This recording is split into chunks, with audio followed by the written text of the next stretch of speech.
Hello,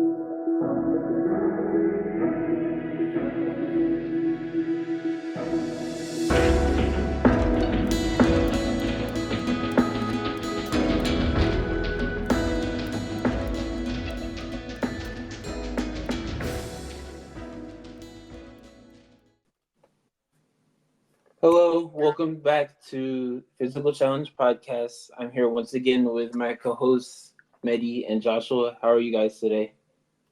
I'm doing good. It's been a long week, but the show we watched this week made it way more entertaining for me, and I think we're gonna have a good time tonight. Josh, how you feeling?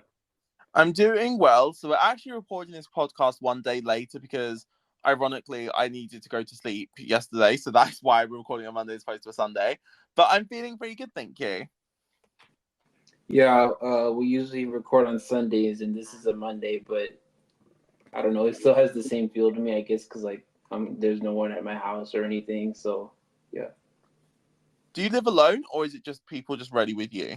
Oh, I live at home with my mom and my stepdad. Unfortunately. Not unfortunately.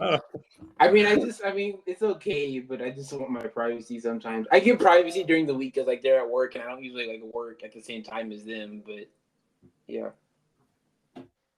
Yeah, those are the faults of living with your folks, but, there's probably benefits. Your mom cooks. You don't got to cook. Yeah, and I don't, have to get my own groceries mostly, so. Yeah, you're saving expenses on that. Eddie, can you cook?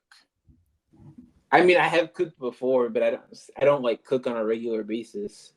Okay, that is not the question I meant. So what I meant is, how are you at cooking? Is your cooking of a good quality? It depends on what what you're asking. I cooked when I was in school, when I lived in an apartment. So I mean, it's not like I haven't before. It's just I don't usually because I don't need to. But are you cooking college meals? What can you cook? Are you just gonna be I can feed myself, cup I noodles? mean, when I was in college, I cooked rice, sausage, ground beef, generic stuff. There's no meals with this. It's just stuff like that I could get by on, Yeah. Just to survive. I get you. So this was a roundabout way of saying no. I mean, if that's how you interpret that, then yeah. Josh, can you cook? I mean, you're coming to Eddie. I would say that I'm a perfectly fine cook. I'm not someone that would go on MasterChef, but I can cook a decent set of meals where I could feed myself and feed someone else. I think that's the benchmark. I feel to say you're okay at cooking, you need to be comfortable cooking something you would serve to somebody else. That's a good barometer because I mean, you can eat it because you made it, but if you get someone else sick, you got some trouble on your hands, so you gotta be confident in that. But let's go down to the topics today. What have you guys been watching this week? Well, I've been pretty lazy again. I haven't watched that much, besides what we actually have to watch for this. But yes, before I went to bed last night, I watched the finale of Ride or Dies for the challenge, and I thought it was a good way to end the season. I was pretty satisfied with the winners. I don't know about y'all, but I like Devin. I'm a Devin fan, so I was. Are you okay? What? I was spoiled. I knew I've been spoiled for a while.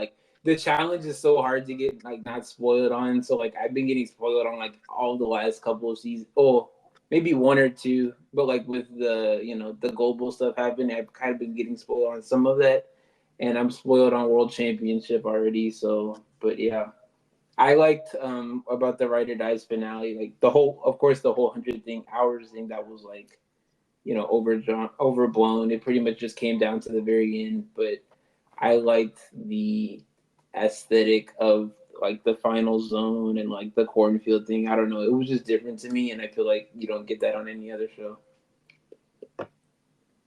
Yeah, you touched a good point there. The challenge is one of those. It's the one show that for some reason people on Twitter treat it so differently to everything else. It's the one show people are comfortable just to spoil everything that's going to happen on the show. Any other show, Survivor spoilers, people would never accept it. But there's something about the challenge, people are obsessed with spoiling it. So I also knew how Ride or Dies was going to play out. I mean, as soon as I saw who won, I was like, I'm not watching the season. I don't need to. Yeah, Tori and Devon are people who had great appeal when they started on the show, and the longer they've been there, the worse and worse they've gotten. maybe I don't suffer from that because I haven't been watching as long as like from when they started. But yeah, I totally had a point and I lost it. I can get how you think like that, where in the beginning they're introduced, they're going against the majority. Tori especially was like a super rookie, making it to the final her first season, and then as the seasons have went by, the characters have just gone more bland and like they've kind of become carbon copies of these vets, where they just think they're better than all the rookies, even though like on challenge ability they're pretty like they're still like middle of the pack or mediocre. So I get how like a disdain or a dislike for them could come upon that way. I remember what I was gonna say. The thing about me, for some reason, like even if I'm spoiled, like that doesn't detriment me from like watching. Like I'll still watch something even if I like am spoiled on it. So like I remember a couple of seasons ago, I don't know if it was last season or a couple ago, but I thought I had gotten spoiled on the winner. Oh, it was Total Madness. I thought that like Casey won Total Madness, and then when she went out like right at the very beginning, I was like, wait, this isn't right. So that was one instance in where I actually kind of benefited from like continuing to watch because I didn't actually know what was gonna happen and it was weird. Yeah, Josh brought up last week about the Challenge UK and like all the global stuff. We've gotten a little bit more of information about that, like with the partial cast release. Do you guys have any thoughts on that? Ooh, I have not This cast. seen that. Let me look it up real quick. I have not seen it. This cast is like it's giving considering what the challenge is currently, but like it's over. Like I'm not like thrilled. How bad is it? What the? It's not bad. It's not bad. It's good. It's I would say it's a cast that is better than MTV and worse than the Paramount Plus All Stars version of the challenge. That's like how I'd say it's in between. Yeah, I wish. I'm glad we're getting people back like Theo because he has been missed on the show, but I wish we would have. Has he? They have like there's people who are global like who've been on the MTV show, so I feel like they could have incorporated them more. Even though I know they have like the global like half of the cast or whatever, but I finally found a way to find Argentina, so I'm satisfied with that. Even if there aren't any subtitles, and then the UK premieres today, the day of recording, so that'll be interesting. And by the time this podcast is out, it may well already be over. Yeah. Yeah, but at least like US is getting it on Saturday after all the episodes air. So I've just fully clocked something. The final of the challenge in real time, the challenge US, longer than the distance between the premiere of the challenge UK and the finale of the challenge UK. Yeah, I think you said something like that last week too. But like that was about airtime. This is like in real time. That 100-hour final is like if we started the 100-hour final at the same time the Challenge UK episode 1 starts, the final episode of the Challenge UK would finish before that final would finish. Like that is how quick they're throwing the show out there. It's insane. Yeah, and apparently it even like got leaked in Canada, I think. So some people have already seen the whole thing before it's actually official. Where did that get leaked? Because I didn't. Is it on Peacock? It was on Apple TV. Oh, it got like put up on Apple TV early for some reason, I think, and then some people like caught it. Of course, nobody seemed to think to like upload it, but whatever. A couple of days ago, I don't know. I feel like it was leaked even like a couple of weeks ago, but like a couple of days ago, somebody was like, "Yeah, the Challenge UK is on Canadian Apple Plus or something." So, yeah, but then it got taken down like the next day or whatever. It's weird to me because the Challenge UK has potential, and MTV clearly wanted to make it happen, considering like War of the Worlds with that UK versus US thing. Yeah, clearly only existed because they wanted to try and make the Challenge UK a thing. Like there is no other reason why that show happened, because the theme didn't make sense because the UK team were so weak in comparison because they'd never done the show before. Yeah. but they Yeah, I think never tried. Yeah, I think I even saw like an old article that was like there was an around that time, like around the time they did that, there was an interest for like an actual to the Challenge UK before this World Championship stuff even like materialized. So yeah, And the that makes Challenge sense. UK is a concept that has a lot of potential if done properly. They just didn't do that. I feel like you can say that about everything like MTV's are doing right now. Like even the US, like the one where they had all the different people from the CBS shows and stuff. I feel like that still wasn't executed like as well. Like it's better than the challenge proper, but it just the final was absolute like spoilers. It's just absolute like gong show. Like people quitting left and right for like good reason. So like they haven't planned this out as well as they think. So VH1 needs to save us and bring back I Love Money. I Love Money was everything that we needed in the challenge style show. Yeah. Have the two of you ever seen I Love Money? Oh my goodness. I've never seen I Love Money. I know of it and I've seen clips, but I don't think I've seen like maybe if you're saying like a whole season, I don't think I've seen a season in completion. Oh, I Love Money. I've seen like other like New York stuff, but I don't think I've seen like I Love Money in completion. I Love Money was VH1's version of the challenge, and it was, I can't lie, it was better than the challenge. I've never seen the show. But you've heard of it or you haven't? Let me see. I might have. Who's on the cast? Like, I'm trying to look at the cast right now to see if there's. Well, it's like the people from like that trashy, amazing VH1 era, like the Flavor of Love, Rock of Love, I Love New York people. Yeah, I just saw a bunch of Flavor of Love contestants. I would love this show. No, I've never watched this show. It's so good. The first 2 seasons are really solid, and then the 3rd season was all filmed and then got cancelled because the murderer that was on Megan Wants a Millionaire was on that show. There's a murder on Who You Want. What? So Megan from Megan from Rock of Love got her own spin-off show. Megan Wants a Millionaire, where the contestants all had at least $1 million to their name. And then one of the contestants from there that then goes on to I Love Money, then murders. I don't remember who the woman was. Some woman that he was close to in life. And then that whole situation resulted in the show not airing.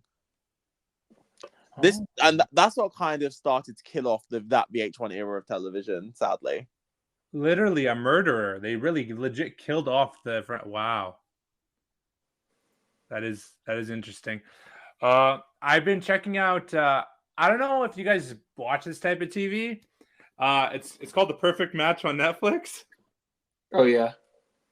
I only know it because like some mole people are in it, like people from the mole. So I don't know if this is your type of reality TV, but this show is unhinged. Like, goodness gracious, they brought like the most like casting wise, they brought a lot of the right people from the dating shows, like Too Hot to Handle and stuff. They brought like their most chaotic people. But like one thing of the show that's weird is they're trying to make it like a lot of people are trying to gamify the show to win a certain amount of money. Mm-hmm. But then at the same time, there's also like a bunch of like horny singles trying to get it on, and that dynamic is funny because it's like it feels like there's people playing different shows on the same show. So it's honestly a treat to watch. You guys should check it out. Interesting. They have, I don't know, have you guys watched The Circle, correct? Yeah. I mean, I've never actually watched the US version of The Circle properly. I've seen bits of this. Yeah. I've watched like of course like the UK, most of like all the UK, and then like maybe the first or the second season of Circle US, and then of course I fell off. Well, they have people from that show, and then like they go in and they like, I'm assuming because they played The Circle, they think like, oh, we got to be strategic about this in terms of like perfect matches. So like the basic premise of the show is that like a bunch of singles are in a house, and then what you have to do is you have to have a match at the end of the night. It doesn't matter if you guys are like vibing, you just have to match with each other for that day. And then the next day you have a challenge. And if you win the challenge, you get to either have a choice of bringing new singles in or going on like a romantic date or something like that, right? So bringing the new single in, the point of that's just to like break up the other couples. So you guys are the perfect match and end up winning the money at the end of the show. But like some people are taking it as, oh, like, oh, we don't have to have like an emotional or like romantic relationship. We can just be like best buds or something and like win that way. And then other people are like, oh, let's see how much people like. There's this one guy that got it put in, and he literally went after every woman just to try to get a match in the show. And I'm like, oh, this is a fun show. I'm really engaged with what's going on. So I think you guys should check it out. If you like TV to turn your brain off and just watch that, it's a great watch. I never watched Are You the One, but didn't they do something similar on that, like where you have to like find a match in order to win? I think it's simple. It's similar to Are You the One, but if you watched all those like dating type shows like Love Is Blind or Oh no, I didn't. I don't like. I have not seen. I probably have not seen one episode of one dating show ever. Like, not that I wouldn't watch it. It just hasn't like I haven't. Not what, as in no dating shows ever. I don't think so. You've not even watched Flavor of Love. Okay, maybe that. I don't consider that a dating show. It was a dating show. You like that. So you'll benefit if you watched all those type of Netflix type shows. You'll benefit from this watch because they have all the characters from those different shows, and you see them interacting. And some of them come from shows that aren't predominantly about dating, and some come from like only dating type shows. And seeing how they interact is pretty chaotic. Like they even if you guys watch that show Sexy Beast, where like that's the one I was thinking. Yes, I love that as a casting pick. So they have a girl from Sexy Beast on there, and but that's not a dating show, right? Sorry, that's not a dating show from what I remember, right? Is it? Sexy Beast it is. It is. Isn't Sexy Beast the one where they're like dressed up? That's like, a dating show as beasts. Yeah, and they go on dates. I think I'm getting that confused with like another show like where they have to like I don't know. No. Are you thinking of The Masked Singer or that show where they dance as like AI things? No, I'm thinking of the one where they had to like create characters or something. I don't know. No, this one's where they dress up. So they get dressed up in. That Sexy Beast is Netflix though. Yeah, it's everyone's from Netflix in this because it's also a Netflix show. So they take people from all those different Netflix shows. No, I'm thinking about another show that's like on Sci-Fi or something. I don't remember what it was called. No, that one sounds more strategic. This one's about simple as you get. But that's all I've been watching. Josh, have you been watching anything interesting? Not much. I've been keeping up with Australian Survivor. Obviously, Australian Survivor has been having some fun situations going on this past week, which is nice. They've swapped. The boot list is getting slightly better. I think people really love this season. I like it and I want to love it. I just can't quite love it. But again, I'm definitely seeing the appeal of it. I've also been getting into some old television a lot. I think I've watched 2 full seasons of Fear Factor since our last podcast. So Fear Factor, are we talking like is there a UK Fear Factor as well? Yes, and it wasn't very good. Like I always love to hype up UK shows when they're good. I think they're interesting. UK Fear Factor was very, very bad. I'm assuming you mean like old school US and not like the ludicrous. I have not touched the ludicrous version. I will not be doing so. Wait, we should watch the ludicrous version. I've binged like all the entirety of the first 2 seasons. Oh, yeah, I thought about doing like for this podcast. I thought about doing like where we watch like an old version of a show and a new version of a show and like compare them. We could do that. Just see the difference. I'm here for it. That'd be I love the old Fear Factor shows. They're so easily bingeable. And they're not even playing for that much money. And some of the things they are doing relative. I was watching this episode I was thinking about which stance I would want to do. I was watching these people like they were having to sort through snakes to find the white snakes and move them into a separate thing. But the snakes were on their chest while their head was covered in roaches and their feet were covered in worms. I was like, I'm sorry. For money that I'm not even going to win myself. No. Yeah, no, it's ridiculous. On that note, you guys want to start talking about the show we watched this week? Yes, I think this is a good example of things that I do not deem worth the amount of money they're paying me to do it. Okay, so this week we watched another British show called Shattered, and it's basically where The contestants are sleep deprived. They have to go, I believe, 8 days is how long the show was. They had to go the entire time without. Well, the event, like, it's originally, it's like that they're not sleeping, but they do like get breaks and like nap breaks and that kind of thing. But we watched the first episode, which kind of like set up the whole premise of the show, and then we watched the one around the middle where it was about like half of the contestants left. Yes, so to give some context, this show was hosted back in 2004. It was early 2004. So this was in the British era of reality television. This was Big Brother was just getting. I don't want to be rude. This was when Big Brother was starting to get boring. So Big Brother UK exciting for a couple of years. Now had a bit of a dip. So later in 2004, that's when Big UK exploded again with this new theme. Before that, the show was kind of dimming down. This show is hosted by Dermot O'Leary. So Dermot O'Leary in the UK is a man that's known for hosting quite a few things. He was the most prominent host of the X Factor UK. He also hosted Big Brother's Little Brother, which was like Big Brother's little side show. But so this show took place on Channel 4, which is the same network that Big Brother aired on. And yeah, I think it's definitely a show of its time, I will say. Yeah, I see like what you're saying about Big Brother, because I kind of felt like I was watching Big Brother. Like, it has a lot of like, they even said like that they filmed, like they did one of the test runs for the show like in the Big Brother house. So I was kind of thinking like, Yes. why didn't they? I don't know. I feel like they could have easily just done it there, but like we also see that like this show, they specifically like tailored the living environment to like the people that were gonna be there and like what they were like the whole experience that was. But yeah, like the transitions and like like the time cards, that kind of thing. I certainly saw like a bit of like the Big Brother UK influence in it. Yeah. So throughout a typical episode of Shattered, there are certain events that take place. So the most important thing is just like the rules of the game. And by that, I mean the prize money. So there's £100,000 to be won, which in UK reality television terms, this is like the staple prize fund. This is like if a reality television show has a prize money, that's 100 grand normally, if it's not less.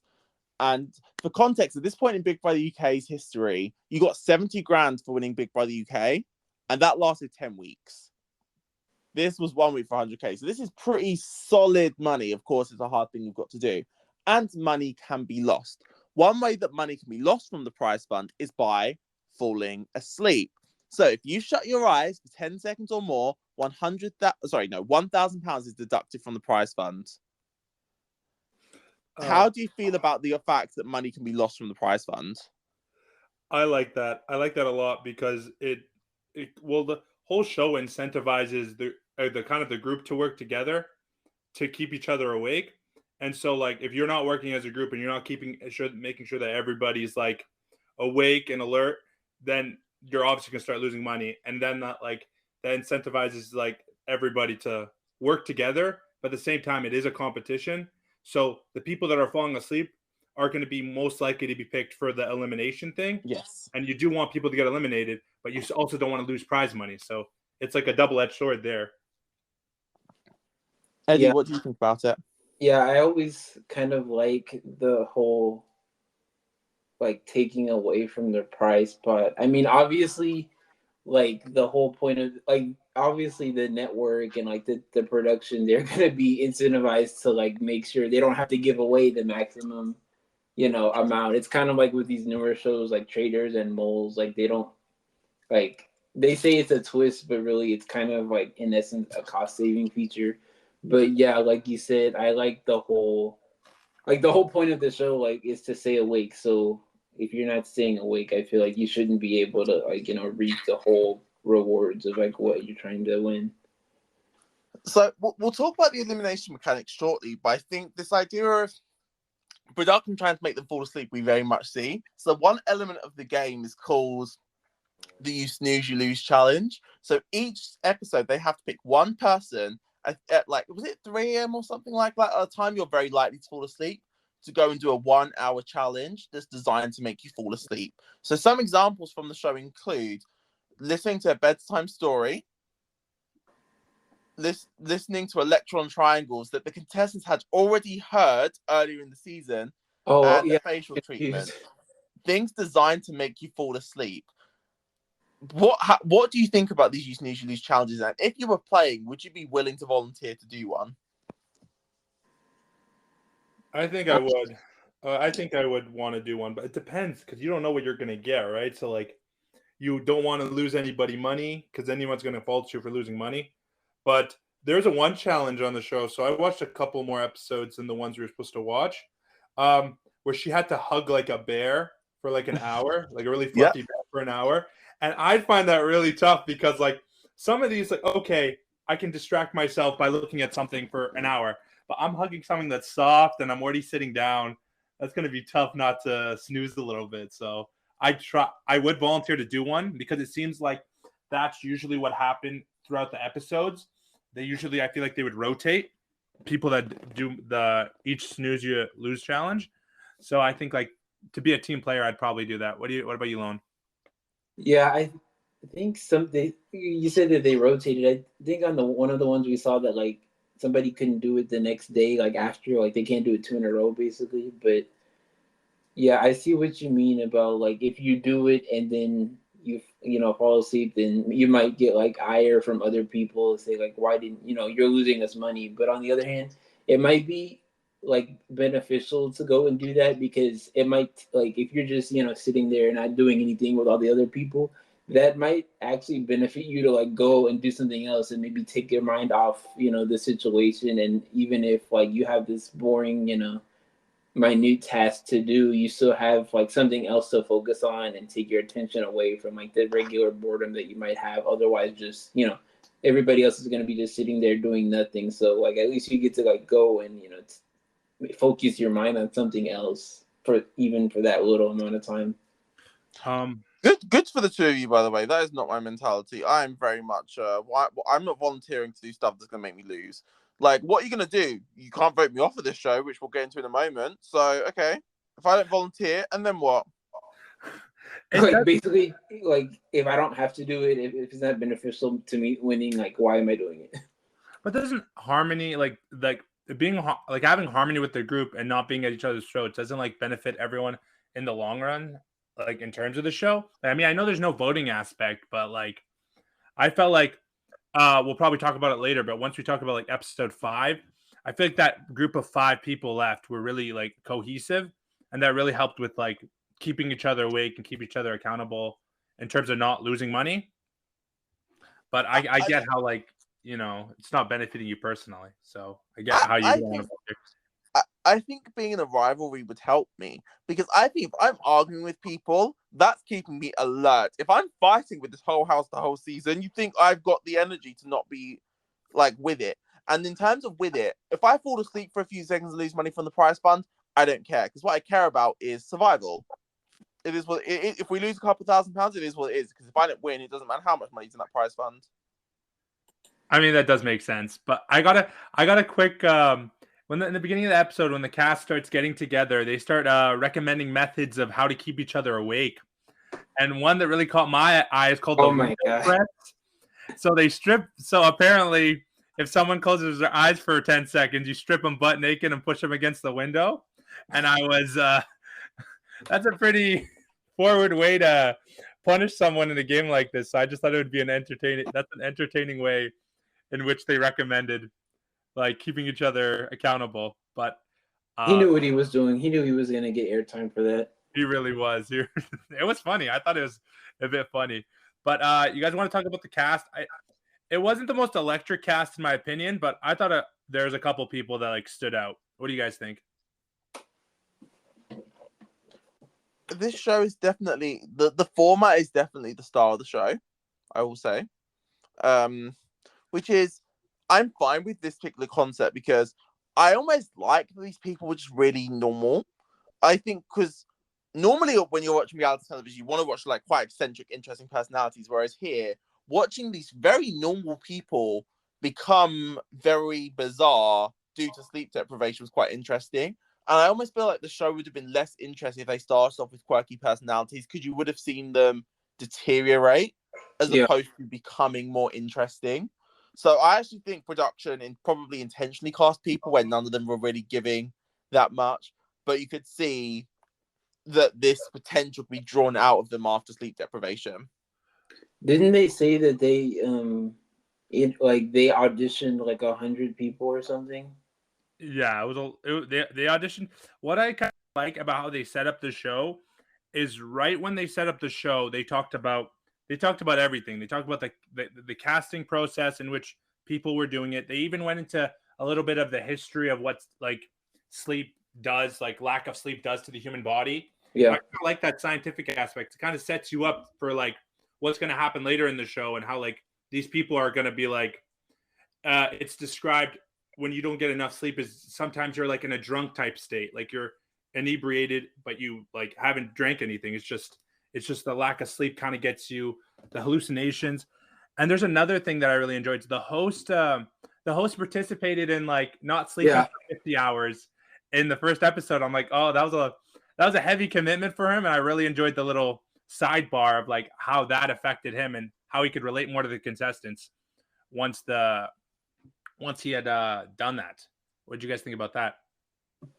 Yeah, I liked this is probably one of the shows that I've watched that has like the most like host to contestant interaction, like with him like going in the house and saying like, oh, this is how you did or whatever. And he was like, they had those challenges where they had to be like, oh, weary versus the weary, and he was like, Leary versus the weary challenges. Yep. Yeah, he was competing against them for the prize fund. And like I feel like they had like good banter. Like they actually like liked him as like one of their own, and it was more like he was just a facilitator and not like a host that was coming to like, dampen their mood or anything.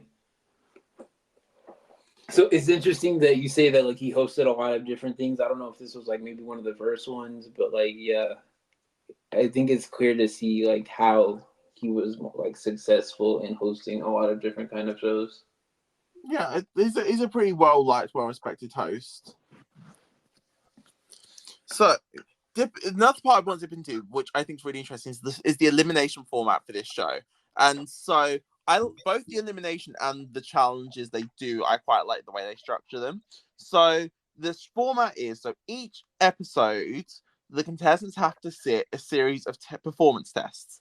So these include, there's a memory test, there's a clock test about time, there's a reaction test, and a mental agility test.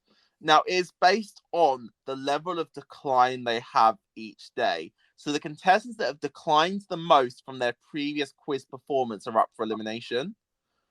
What do the two of you think about this nomination system they use? I like it because what it does, it doesn't like create cliques of people and like kind of strategize what it is. It kind of really tests the premise of the show. It's like, okay, we're gonna find the weak links within the people that are not like holding up correctly and test those people, because those are the people that are most likely to crack and get eliminated. So what do you think about that, Lone? Yeah, I also like how like with the elimination, every episode there's not like every episode like means something. It's not like a Big Brother where you would have like episodes to set things up. It's like, oh, there's at least every episode there's gonna be one person eliminated. I also liked how, I don't know, this is like me like in the production side of stuff, like liking the backstage of everything, but I like how like that elimination room was like in the house. So not only are they being tested on like the sleep deprivation, but also it was interesting to me that like they went like right into the elimination room. You have like an audience and everything, so that's probably going to also give them like a shock to the system. Like they've just been in the lab, which is what they call the house or the environment there, and they've just been in the lab with like all this light, nothing else to do, just these other people, and then to have them like go into a live like TV format with other people around, the lights are all on them, it's like a dim studio. I thought that was also really interesting. But yeah,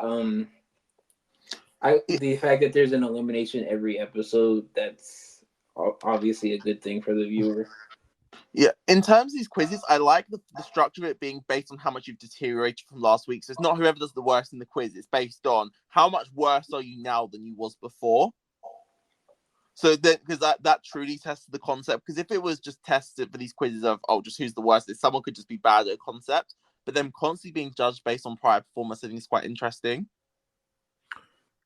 Yeah, I also liked how at least for the first one we watched, how like the elimination was based on something that they had done previously, like as a task. So they had to make sure that they probably weren't even thinking about it. It was kind of like a throwaway thing. I was kind of impressed about how a couple of the contestants were only off by two in the potato where they or no the beans the peas they had to like count the peas and how many they had. So I liked how they incorporated that into like the elimination challenge because it's like, were you really paying attention? Like, did you not just do this and then forget about it or whatever? I also thought it was very interesting how once we got to like episode 5, which was like the halfway or half of the contestants were left, I also thought it was interesting how I noticed like 3 or 4 of the people that were in the first that were like up for elimination on the first night like made it to the end. So I thought that was Yeah. really interesting to see. Yeah, it's correct. And then in terms of the eliminations, one of the most interesting things I want to talk about is the elimination rounds they chose.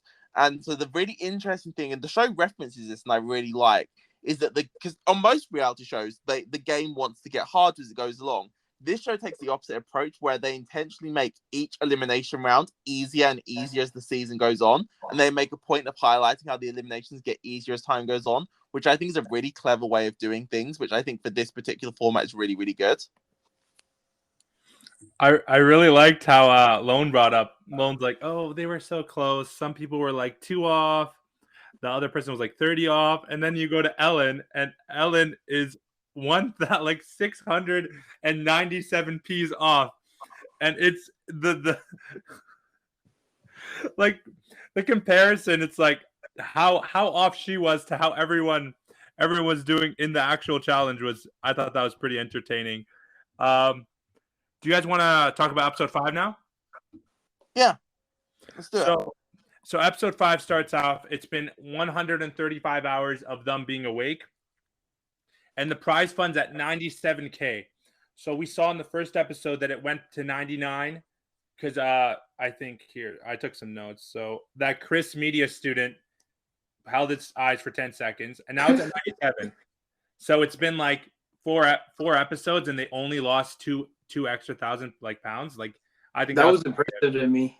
I was like, I thought they would have been way further down than that. Well, that's why I'm surprised. I'm surprised all of them have been that accountable. They're like, they've only lost 3K. Like, that was impressive to me.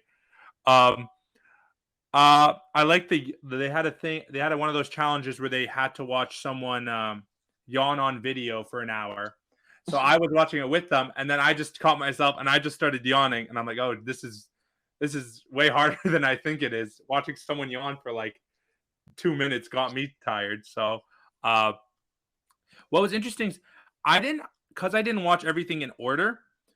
How did you use the nap cycle work? Because they got 2 hours of sleep, but does that happen every certain amount of time? So the 2 hours, if I remember correctly, this was production into the psychologist interrupting and being like, they need this, like they physically just can't right now. This has to happen.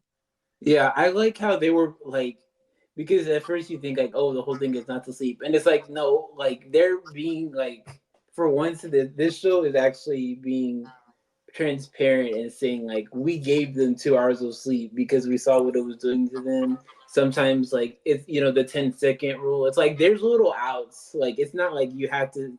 They may say like, oh, this study's been going 130 hours, but it's like we're not sleep depriving them. They're getting some sleep. They're just not getting like the recommended amount of sleep or as much sleep as they normally would like in the outside world. So I appreciate that they were well, they keep it fair, telling the viewer that kind of thing. They kept it fair, right? So like everybody gets that 2 hours. No one has like an inherent advantage. And what have I noticed? Because I kept track of who was left. A lot of the people that are left is a lot of the younger people that actually were left. So like one of them was 19, one of them was 22. And I'm wondering whether you guys think like, oh, age does play a big factor in how long you can last without sleep.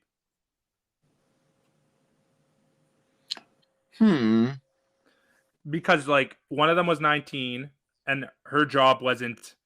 It's a police trainee. I mean, I guess that's a job you have to be alert at all times. But most of them are like mid-20s. None of the older people really made it to the. I think the psychiatrist made it, He was 30. I thought he would have an inherent advantage from being in that sort of field. But otherwise, I thought that was an interesting point that the younger people could last longer. And one sidebar, how long have you guys been awake?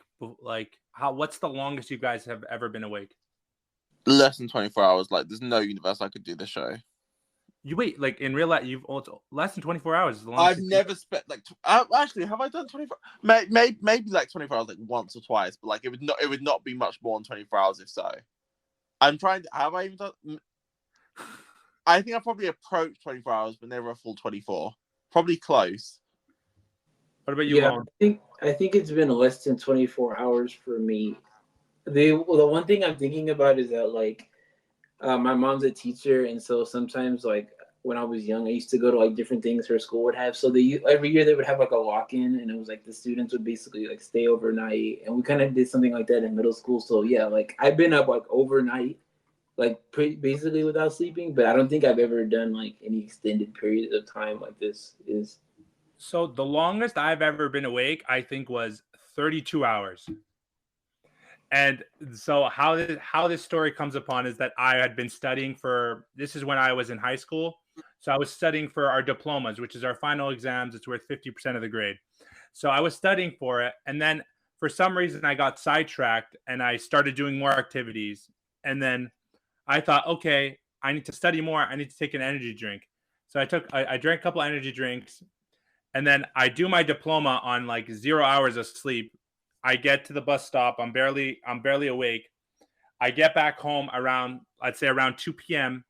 I've been awake for around 30 hours, 32 hours. So, and then I go to sleep for a nice 10 to 12 hours, but I can relate to the contestants in that capacity. Because I remember I felt that drowsiness felt a bit euphoric in a way, kind of like I was drunk. So watching a show like this where they're so sleep deprived, I could kind of like relate to how they were feeling in the moment. And knowing that, I don't think I could do this show because I capped out at that time. Like that was the worst I've ever felt in my life in terms of physically. So like at the start of the show, I think they're sleep deprived for more than 48 hours already at the start of the show. So after my experience with like sleep deprivation in that way, I don't think I could do this show. Lone, what about you? Do you think you could do this show?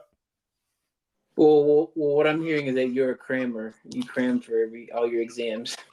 I was.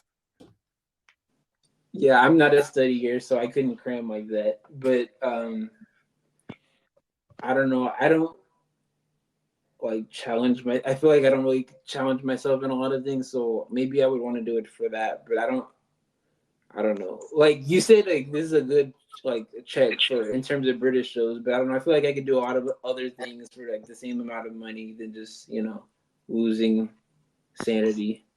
Well, in terms of this show is crazy from beginning to end. So Mehdi, did you watch the last episode? I watched the last episode to just see who won. Yes. Did you see like the how the winner was decided, like the format for the final? I saw the final challenge. Yes. So do you want to talk to the audience about how the winner of Shattered is determined? So from what I saw is that there was 3 people in they're each in the dark room and they're just having to open their eyes and stay awake for a set time. This is what I've got from what I've watched. And basically if anyone closes their eyes for 10 seconds, more than 10 seconds, and the other person still has their eyes open, they win the show. So it's kind of like it's an endurance challenge in terms of like I actually kind of compare it to that challenge of hold your hand on the idol on Survivor, where it's kind of the person that like kind of, that's just straight willpower. You're in a dark room, everything's dark. You just have to keep your eyes open and not close them for 10 seconds or longer. So it's just pure endurance, pure like. What do you think about it, Josh? Is that what it is? Did I describe it properly? Yeah. It's lie in a comfortable bed, and if you fall asleep, you're eliminated. Last person to fall asleep wins the show. It is literally that, and I think it's brilliant. I love a good endurance challenge that when you're watching and you feel like anybody could win this. And this sometimes on shows you watch an endurance challenge be like some people physically could not. Genuinely, anyone could have won that. Genuinely, and that's what I love about it. So who won? Do you want to know? Yeah. Claire S. So Oh the yeah, I figured that. the 19-year-old one, and see this show. I don't know if it has a winner edit, but they have a thing where whenever a contestant leaves, people will like, "Oh, who do you think's gonna win, or who are you supporting?" And then after the end of the 5th episode, like Claire, Yeah. she got a whole like compilation about her being like they literally played Beyonce. They played like Destiny's Child as a Survivor, and I'm like, ooh. Analyzing edits from these shows, I feel like she kind of has a winner edit. I didn't think about like that, but like maybe the music choice or anything like that. But I did think it was interesting how like she got that. I mean, I only watched the 2 episodes, so for all I know, they could have done it for other people. But I did think it was interesting how like they were highlighting her, even if it was for like that segment. It wasn't even that long. It was like 1 minute, but yeah.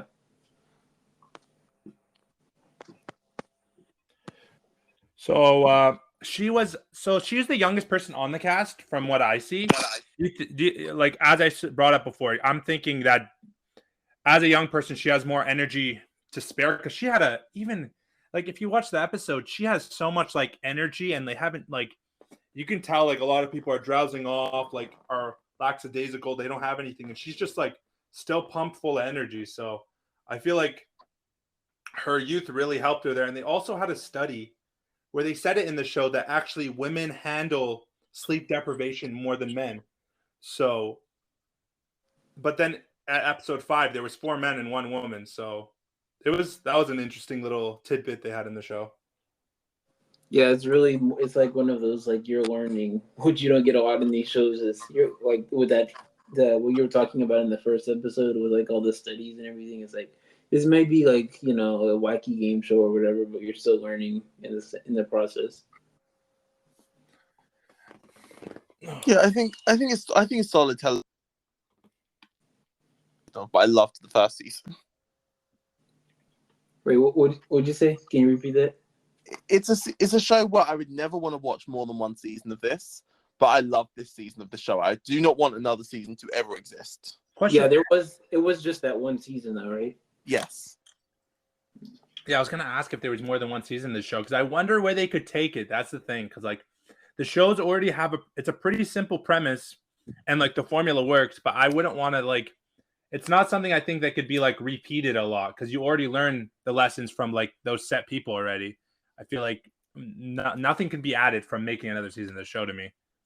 Yeah, I think they like prided themselves a lot about like, oh, this has never been done before. Like there are these one-off tests, that random people have just been like, oh, how long can I stay awake? But it was interesting to me about like all the different trials they ran, and like you said, the host did his own like version of it or whatever. So yeah, I guess it was groundbreaking television in that effect, but like it wouldn't have the same luster if they did it again. There's definitely like been similar shows like with testing willpower of people, but I don't think a show like this would ever have the same energy behind it as it did the first time.